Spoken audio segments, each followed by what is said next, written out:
Balikan naman natin ang paglubog ng araw sa bahagi ng Maryland, USA. Mula yan sa ulat ni James Bontuyan. Yes, James, good afternoon dyan.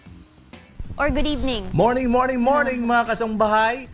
Narito ako ngayon sa Baltimore, Maryland, kung saan ang sunset ay naganap kaninang alas 4:44 ng hapon. Medyo malamig din ang panahon ngayong palapit na ng palapit ang winter time.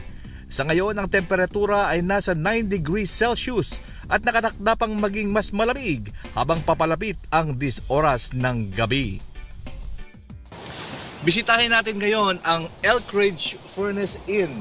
Isa itong fine dining na madalas pasyalan ng mga pamilyang Pilipino, lalo na ngayong winter time.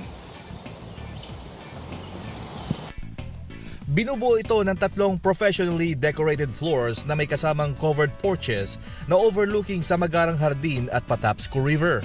Ang 3rd floor ay may 3-room bridal suite na may dress fitting room, 2 sitting rooms at isang full bathroom.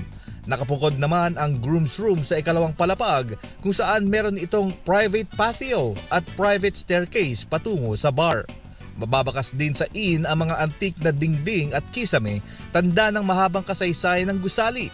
At dahil sa kakaibang setting at ambience nito, ang presyo ng mga pagkain dito ay medyo mataas, ngunit patuloy na dinadayo ng ating mga kababayan kapag may mga special occasion.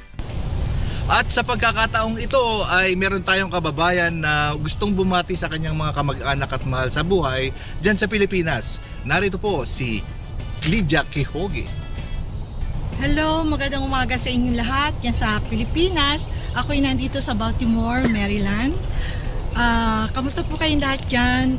Aking mga kapatid, kumare, mga kaibigan.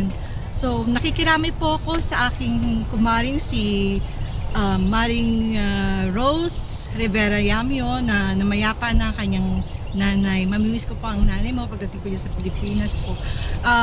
Aking kapatid na nasa Catbalogan, Samar, na ligtas siya sa bagyong dumating sa kanila. Ang kapatid ko po na may stroke at ligtas po siya. So, ingatan po kayong lahat. Salamat po.